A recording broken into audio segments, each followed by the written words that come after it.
Is that a beautiful barn or what? Now, I discovered something quite cool on complete accident. Bees don't count half slabs as full blocks, so you can actually put half slabs above bees and they'll be perfectly fine. So if you come in here, I put floors and a roof on this place and everything. But if you come over here and check this alveary, my holy fudge cakes! Alvearies make so much stuff. This is ridiculous. That bee's hardly been in there. Like, I literally finished up building this thing and putting the bees in there, and I was like, okay, I gotta record this. I gotta see what's happening. It hasn't even been in there that long. And look at how much stuff it produced. This is ridiculous. What the heck is going on here? Oh my goodness, it is eating through those frames like there is no tomorrow. All right, so a industrious bee, let's see here, alveary, no, what am I saying? Those frames have 240 durability, 30 times 8, so I've already used up an eighth of those frames in like half a Minecraft day of them being there. There's like a stupid amount of stuff being used in this scenario, and you can see I just kind of hide the flowers these guys need behind them. Let's see. So I'm going to have to come up with some sort of automated process for creating frames, just a little bit. Like I said, we did talk about the multi-farms being fair game. So it's very possible I'll set up a, a sequoia multi-farm. Since sequoias produce so much wood compared to other trees, I could set up a sequoia-based tree multi-farm to produce wood. Speaking of multi-farms, how's this one doing? Still running, still pumping out stuff. Okay, it looks like we have a good automated process going here.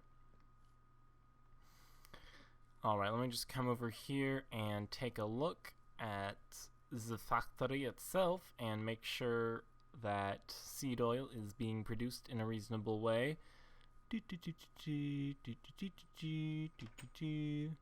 Yep. Alright, it looks like things are running pretty well up at the factory, so I shouldn't have to worry about that at all in the slightest, because it looks like the seed oil overlord has granted us a bountiful harvest, and I actually have extra chestnuts on us.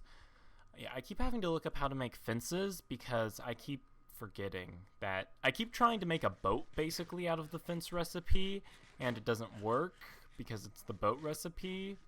So yeah. Alright, I'm just going to go put these sweet chestnuts, which made a sweet little snackaroo, back down in the ender chest here, so it can be pumped out sometime later to be harvested and turned into goodness. Hello? I have come to offer you goodness. Enjoy. Alright.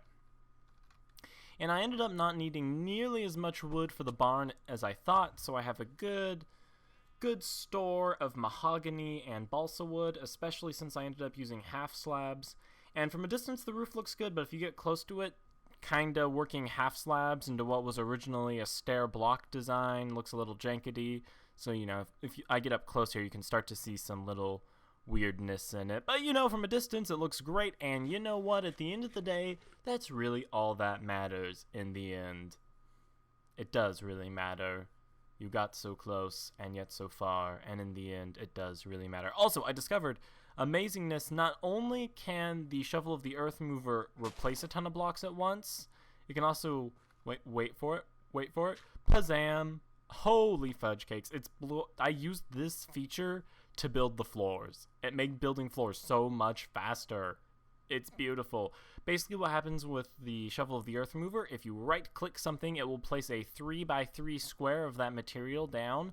So what I did for the floor is, since I built it with shovel of the earth remover, it was already in like a 3x3 grid. So I just place one block of ebony wood down, which is the wood I used for the flooring. And then I just right click it and it would pull out the 3x3 grid and fill in the 3x3 grid. So if you remove an area with the shovel of the earth remover, it's going to be really easy to fill it back in with shovel of the earth remover is what I'm trying to say. Also, creeper blew up. I fixed... Okay, well, let's go into cheaty mode here and let me show you something.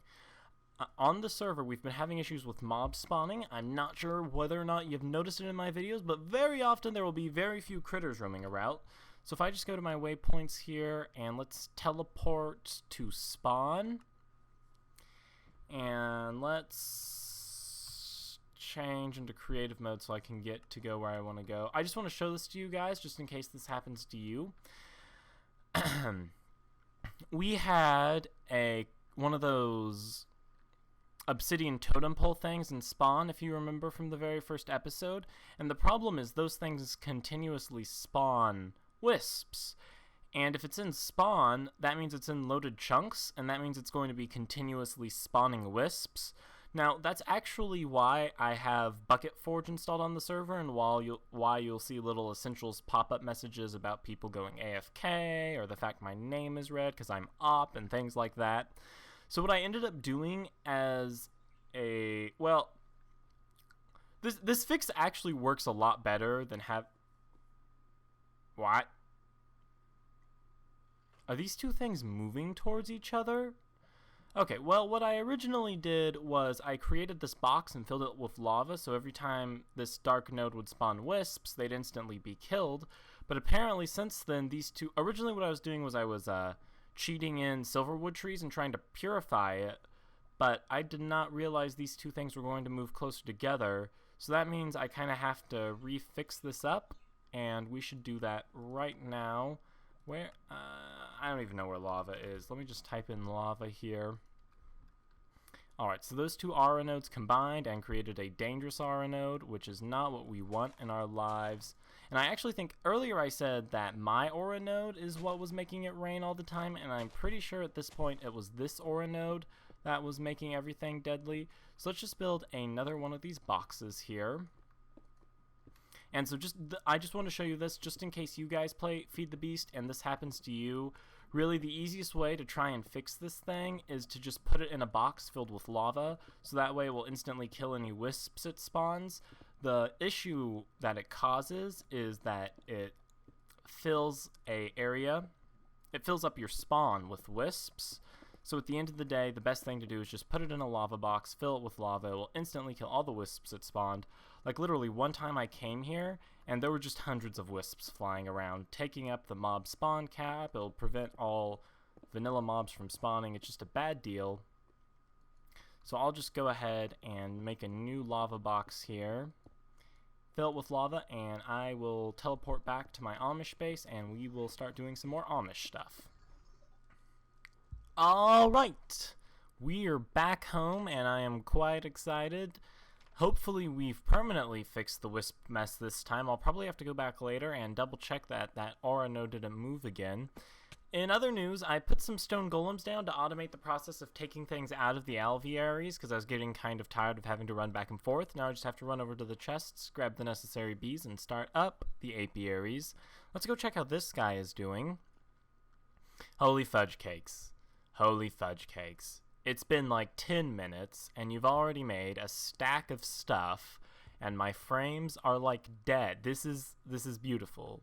I am in love with alvearies. Alvearies are too OP, but never nerf them, because they are love.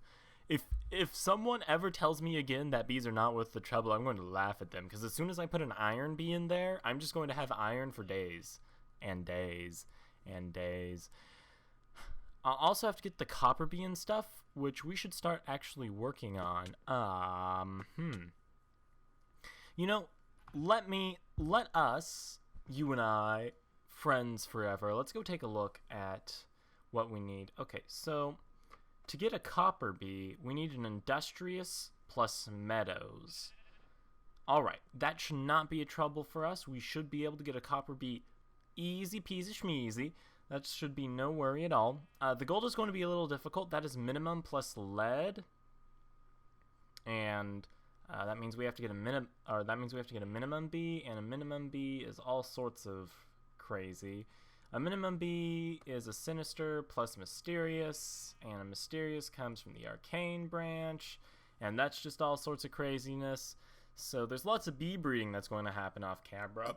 Ooh, excuse me for my little gastral expulsion there, but I feel like we should set up some more trees here for breeding. We are very close to getting to the end of tree breeding. We got our yellow Moranti, we have balsa, and I actually think we have desert acacia already as well. Let me go double check my trees chest. Now, someone said, or you guys in general said, I should try to make tree breeding more. I do have a desert acacia already. Alright. So you guys in general said I should try to make the whole breeding process a little more interesting. So I think I'm going to do that today. So we're going to work on getting the whinge sapling. And the whinge is this nice... Ooh, whinge is like, almost like ebony. Let me go pull ebony back up. Okay, well, if I could spell, that'd be fantastic.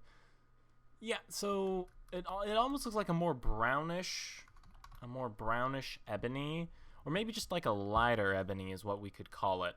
Alright, so whinge is desert acacia plus balsa. So let me go check this chest over here for extra desert acacia. I'm not sure where my extra desert acacia are. So we will just take this one here. And where did all my balsa saplings go? I know I have a bunch of balsa saplings. Or I don't have a bunch of balsa saplings. Yeah, I'll just take a balsa tree. I'm going to really quickly take these guys and graft them to Kingdom Come to get myself some extra sapalapas. And after I do that, we shall do the new exciting tree breeding. So, stay tuned for that. Alright, here we go. We are going to plant our balsa and desert acacia in the new exciting style. And by exciting, I mean we're doing poetry planting. Ode to Whinge Tree.